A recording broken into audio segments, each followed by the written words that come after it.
এবার দক্ষিণবঙ্গের পাশাপাশি উত্তরবঙ্গেও বৃষ্টি কমার সতর্কতা জারি করল আলিপুর আবহাওয়া দপ্তর। আবহাওয়া দপ্তরের পূর্বাভাস অনুযায়ী দক্ষিণবঙ্গের পাশাপাশি আগামী 20 তারিখ পর্যন্ত উত্তরবঙ্গেও আপাতত বৃষ্টির কোনো সম্ভাবনা নেই। বিক্ষিপ্তভাবে হালকা থেকে মাঝারি বৃষ্টি হতে পারে, তবে আগামী কাল এবং 18 তারিখ, 19 তারিখ এবং 20 তারিখ আপাতত সেভাবে ভারী বৃষ্টির কোনো সম্ভাবনা নেই উত্তর সহ দক্ষিণবঙ্গের কোথাও। অন্যদিকে বাংলাদেশের ক্ষেত্রেও কিন্তু আপাতত সেভাবে ভারী বৃষ্টির কোনো সম্ভাবনা নেই।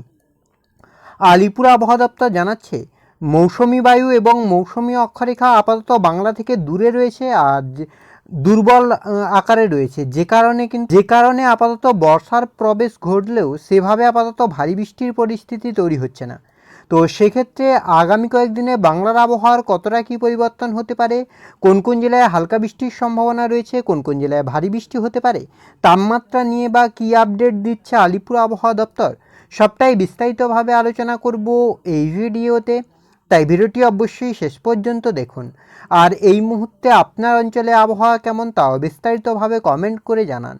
সেক্ষেত্রে সবার প্রথমে যদি স্যাটেলাইট চিত্রের মাধ্যমে দেখার চেষ্টা করি যে ঠিক এই মুহূর্তে বাংলার আবহাওয়ার পরিস্থিতি কী রয়েছে, কোথায় কতটা পরিবর্তন, কোথায় কতটা বৃষ্টি। তো এই মুহূর্তে স্যাটেলাইট চিত্র আপনার যেটা বলছে, এদিকে আপনার কলকাতা, হাওড়া, হুগলি, দীঘা, কন্টাই, হলদিয়া সর্বত্রই মোটামুটি আকাশ পরিষ্কার থাকছে। কোথাও কিন্তু সেভাবে মেঘ অথবা বৃষ্টির কোনো সম্ভাবনা নেই। অন্যদিকে আপনার পুরুলিয়া, বাঁকুড়া, বীরভূম, মুর্শিদাবাদ সর্বত্রই মোটামুটি আকাশ পরিষ্কার থাকছে। মালদা, 2 দিনাজপুরের ক্ষেত্রেও মোটামুটি আকাশ পরিষ্কার থাকছে। হিমালয়ের পাদদেশ সংলগ্ন 5 জেলা বলুন, আর এদিকে আপনার বাংলাদেশ, আর এদিকে সর্বত্রই মোটামুটি আকাশ পরিষ্কার থাকছে। এবার যদি আমরা মেঘলা আকাশ, বৃষ্টি এবং তাপমাত্রার দিকে লক্ষ্য করি যে কোথায় কতটা বৃষ্টি, কোথায় কতটা মেঘলা আকাশ, তার আগে যদি আমরা আলিপুর আবহাওয়া দপ্তরের অফিসিয়াল আপডেটের দিকে লক্ষ্য করি যে অফিসিয়ালি কী আপডেট দিচ্ছে আলিপুর আবহাওয়া দপ্তর, সেক্ষেত্রে আগামীকালকের আপডেট আলিপুর আবহাওয়া দপ্তর যেটা জানাচ্ছে, তো সেটা দক্ষিণবঙ্গের পাশাপাশি উত্তরবঙ্গের কোথাও কিন্তু বৃষ্টির কোনো সম্ভাবনা নেই। অর্থাৎ আগামীকাল দক্ষিণবঙ্গের পাশাপাশি উত্তরবঙ্গেও কিন্তু বৃষ্টির সম্ভাবনা নেই বলেই জানাচ্ছে আলিপুর আবহাওয়া দপ্তর। আর 18 তারিখের ক্ষেত্রে সেক্ষেত্রে উত্তরবঙ্গে হালকা থেকে মাঝারি বৃষ্টি হতে পারে, তবে দক্ষিণবঙ্গের ক্ষেত্রে আপাতত সেভাবে বৃষ্টি নেই। 19 তারিখের ক্ষেত্রেও কিন্তু আপনার দক্ষিণবঙ্গের ক্ষেত্রে বৃষ্টি নেই, উত্তরবঙ্গে বৃষ্টি নেই, কেবলমাত্র পশ্চিম মেদিনীপুর, পূর্ব মেদিনীপুরে কিন্তু ভারী বৃষ্টির সম্ভাবনা থাকছে 19 তারিখ।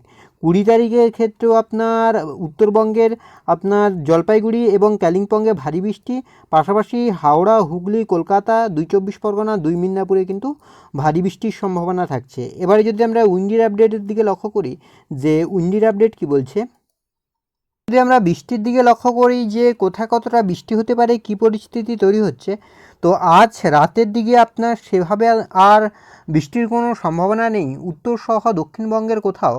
আর অন্যদিকে আপনার বুধবার 17 তারিখ সেক্ষেত্রেও কিন্তু আপনার সেভাবে আপাতত বৃষ্টি নেই, তবে আপনার উত্তরবঙ্গের ক্ষেত্রে সকালের দিকে হালকা বৃষ্টি হতে পারে, বিকেলের দিকে মানে আপনার 11টা-12টা নাগাদ সেক্ষেত্রেও কিন্তু আপনার মোটামুটি আকাশ পরিষ্কার থাকছে। 5টা-6টা নাগাদ সেক্ষেত্রেও আপনার মোটামুটি আকাশ পরিষ্কার থাকছে, সেভাবে আপাতত বড় কোনো পরিবর্তন নেই। বৃহস্পতিবার আপনার 18 তারিখ সেক্ষেত্রেও আপনার আকাশ মোটামুটি পরিষ্কার থাকছে, সেভাবে আপাতত বড় কোনো পরিবর্তন নেই, হালকা থেকে মাঝারি বৃষ্টি হতে পারে। শুক্রবার 19 তারিখ সেক্ষেত্রেও কিন্তু আপনার মোটামুটি আকাশ পরিষ্কার থাকছে। অর্থাৎ আলিপুর আবহাওয়া দপ্তরের অফিসিয়াল আপডেটের মতোই আগামী 20 তারিখ পর্যন্ত কিন্তু আবহাওয়ার বড় কোনো পরিবর্তন লক্ষ্য করা যাচ্ছে না। তবে 21 তারিখের পরেই কিন্তু আবহাওয়ার পরিবর্তন হতে পারে, আর বজ্রবিদ্যুৎ সহ ঝড় বৃষ্টি বাড়বে আপনার দক্ষিণবঙ্গ এবং উত্তরবঙ্গের বিস্তীর্ণ অঞ্চলে। যদিও সেভাবে আপাতত যে বর্ষার বৃষ্টি, প্রবল বৃষ্টি সেটা কিন্তু নেই। তো তাপমাত্রার দিকে যদি আমরা লক্ষ্য করি সেক্ষেত্রে তাপমাত্রারও আপাতত বড় কোনো পরিবর্তন নেই। তাপমাত্রা আপনার কলকাতা সহ পার্শ্ববর্তী অঞ্চলগুলিতে 30-এর কাছাকাছি, অন্যদিকে পুরুলিয়া, বাঁকুড়া, বীরভূম এগুলোতে আপনার থাকবে 32-এর কাছাকাছি, 30-32-এর কাছাকাছি। তবে আপনার 24-25 তারিখ নাগাদ কিন্তু ভারী থেকে অতি ভারী বৃষ্টির সম্ভাবনা থাকছে আপনার কলকাতা সহ পার্শ্ববর্তী অঞ্চলগুলিতে। তো এই ছিল এই মুহূর্তের আবহাওয়ার আপডেট। পরবর্তী আপডেট পাওয়ার জন্য অবশ্যই আমাদের চ্যানেলটিকে সাবস্ক্রাইব করে আমাদের সঙ্গে থাকুন।